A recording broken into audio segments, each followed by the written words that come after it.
Okay, this build will change everything you know about the rogue, and I know by the time you finish this video, you're gonna be convinced Flurry is better than Twisting Blades and Cold Imbuement is S tier. And whatever thoughts you have in your head right now, I want you to save it because I'm about to prove you wrong. What you're seeing on screen right now is my Frost Assassin build, dealing by far the most damage I have ever done in Diablo to date, clearing Nightmare plus 20s with ease, destroying the Capstone boss in World Tier 3, and dominating everything I come across in World Tier 4. So I hope you all are ready because I'm going to show you exactly how I do it. Don't forget, if you want to copy down this build exactly, head on over to Mobalytics for a complete in-depth guide on everything I do to get this build going. From legendary aspects, stat priorities on your equipment, a complete rotation guide, and my Paragon board and glyphs that I'm focusing on. If you're looking for the best information on the market for all things Diablo 4, do yourself a favor and head on over to Mobalytics. Now, without wasting any more time, let's get into it. Starting things off with our ability loadout. We're going to be grabbing Puncture with the Fundamental Puncture Enhancement to apply vulnerability, which will amplify your damage significantly because it's still by far the most effective option. We're also going to be picking up Flurry as well as Improved Flurry to make every enemy vulnerable for massive AoE damage,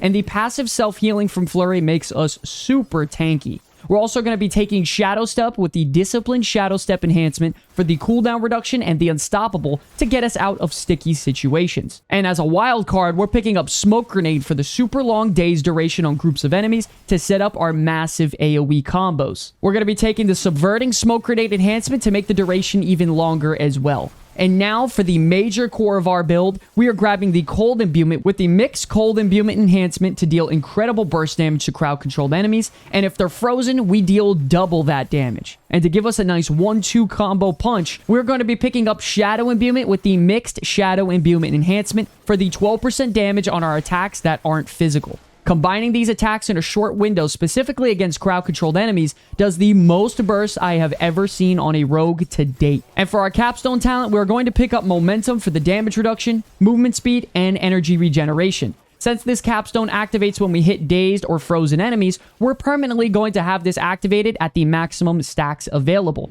So for your skills loadout, you're going to grab Puncture, Flurry, Shadow Step, Smoke Grenade, Cold Imbuement, and Shadow Imbuement. This build took me by complete surprise with its massive burst damage potential in the AoE department. It brings unlimited control with Smoke Grenade and Cold Imbuement to freeze enemies instantly. It doesn't matter how many elites are grouped up, if you perform your combo properly, they will all die in a matter of a few seconds, guaranteed. Moving on to our passives, you want to take these in the exact order we tell you to if you are below level 50 and leveling up.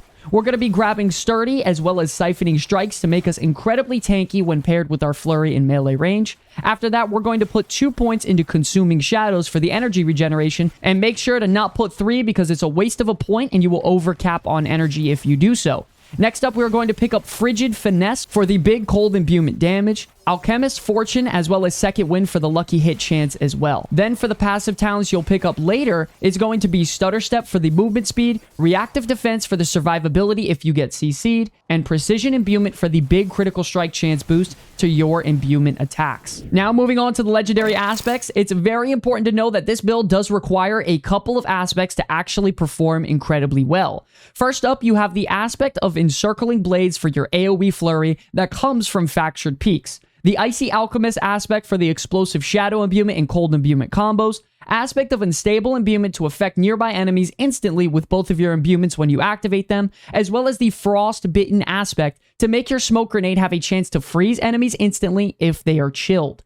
Some other great offensive aspects is going to be the Accelerating aspect for the attack speed bonus, the Smiting aspect for the critical strike and crowd control duration increase, and the Edge Masters aspect for the damage increase based off your total energy. Now, these are the offensive aspects that you should take, but you need to make sure you're able to take a hit if you're attacked. Because of that, you want to grab the aspect of Disobedience, the aspect of Might, and make sure to put the aspect of the Protector on your amulet so you have a very large barrier when you engage in groups of elite enemies. Having all this will give you enough time to set up your combos to kill enemies before they even get out of the CC. For our gems, on our weapons, we're going to take the Sapphire for the critical strike damage against crowd-controlled enemies, Ruby on our armor for the maximum health increase, as well as the Diamond on our jewelry for resistances against all magic. Now, for the Paragon boards, we're going to start off by grabbing the Cheap Shot Paragon board for the massive damage to crowd-controlled enemies, which should be permanent by how much enemies are going to be dazed and chilled. Then we're going to make sure we move into the Eldritch Bounty board for the massive imbuement damage bonus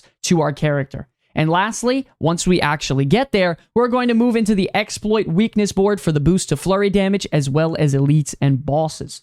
Your glyph priority is going to go as follows. Control for the insane DPS boost to CC'd enemies, Canny for the imbuement flurry damage, Closer for the flurry damage and survivability, and Infusion for the imbuement damage. All of these are incredibly effective and will benefit this build greatly. And finally, here is our stat priority for this build, specifically for every item slot you can equip. Remember, ladies and gentlemen, if you want a full detailed guide on this with deeper explanations, you can check out the Mobalytics link in the description below. Now, enough talk. Let's show you all how it's done. Okay, ladies and gentlemen, we are in game now with the Frost Assassin build. And man, I gotta say, before we really get into this, I love this build, man. This is not a joke. There's nothing I love more than taking off-meta builds and turning them into something that is truly incredible and what seems like broken. We're going to make sure before we start, ladies and gentlemen, we're going to go to our consumable tab. Make sure we activate our consumable if we're doing an encounter that is very difficult. Also, it's just great to have for the XP,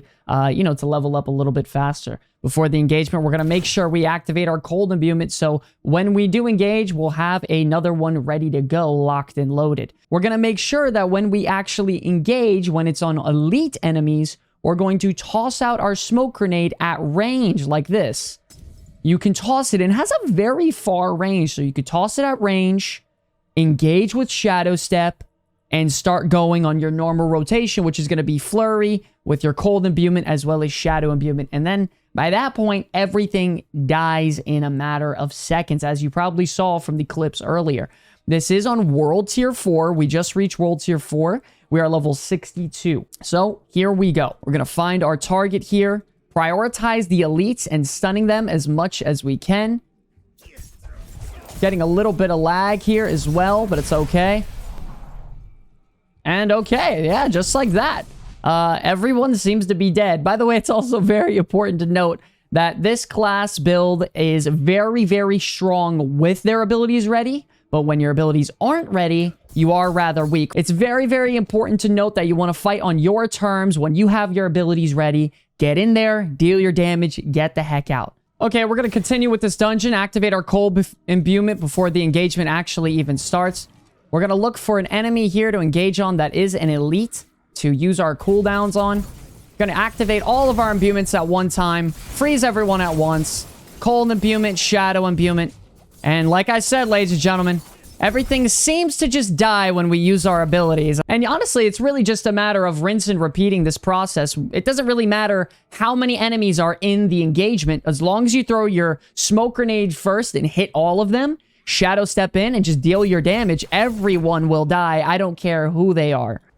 We're going to wait for our cooldowns to come back up here. We're not going to engage unless we absolutely have to here. Going to try to get them nice and clumped up if we can. Dodge if we can. Oh, beautiful. It's like Christmas morning, ladies and gentlemen. Big, big damage, man. Remember, guys, fight on your terms. I can't make this up. This damage is right here. It's right in front of you. It's legit. It's much easier to use, in my opinion, than the Trapper. It's flashier. It's exciting. It's non-meta. It's fun. It's crispy, and it's new. Ladies and gentlemen, now, before we head on out of here, let's show you the boss engagement now. Ladies and gentlemen, before we start the fight, make sure you activate your cold imbuement. Make sure you also have your potion active, whichever one it is too. You have to remember with this build, it's not all about insane burst on single target boss encounters. When it does insane burst is when the boss is staggered. That's when things get absolutely out of control, where you can take off half a boss's health bar, no problem, if you actually play it right and stagger the boss properly with your cooldowns ready. So we're going to try to show you that today. The goal is to just stagger the boss as quickly as we can, deal damage to him while he's staggered, and hopefully land the kill. Here we go. So we're going to engage. Pop our cooldowns. Use Shadow Step on cooldown as well. We're going to dodge his little attacks here. He's going to get ready to do his little grip thing.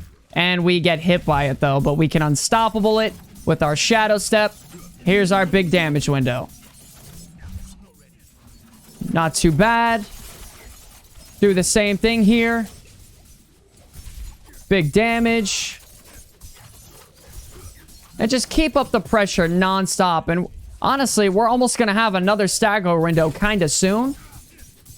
We're just going to smash our potions and just keep the pressure up as much as we can. Don't forget, ladies and gentlemen, this is a World Tier 4 at level 63. Now listen, boss fights, it's not the most incredible build ever, I'm not going to lie. But I did take this build and beat the World Tier 3 Paragon boss to get into World Tier 4 with it, as you can see on screen here. If you guys want to get the hell away from twisting blades or traps like I do, I mean, go ahead and use this build. It's very, very effective. That's going to wrap up the gameplay portion. Don't forget, ladies and gentlemen, very important, before you engage in any encounter, throw out that smoke grenade. If you do not, you're going to Shadow Step in there and just get one-shotted. Throw in that smoke grenade, Shadow Step in there, annihilate everyone. It's very, very simple. But okay, ladies and gentlemen, that is going to wrap up this video on the Frost Assassin build. I couldn't be happier that I found out this build because, to be honest, I was getting kind of sick of the whole twisting blades, traps nonsense going around. I still think the ability is absolutely broken after the nerfs, and I think if they just changed or tuned up the cooldown reduction on the ability, it can open up a lot more opportunities for theory crafting for some other builds like, you know, ranged builds or flurry-based builds. Either way, the depth in Diablo 4 is absolutely fantastic, and you can come up with nearly endless builds for your character. Don't forget, ladies and gentlemen, if you want your chance at being featured on the Comeback Kids to display your build out into the world, you can join our Discord and collaborate with us to show off your builds in the best way possible. If you enjoyed the content, be sure to like and subscribe as it helps out the channel tremendously. And remember, we have a ton of giveaways coming this month like Razer gaming products, Diablo 4 game copies, and even the physical collector's edition. So make sure you check the link in the description for more information on winning that. I want to thank you all so much for watching this video. It's an absolute pleasure to be making content for you all until the very end. My name is Sky from the Comeback Kids. I will see you all in the next one. Peace!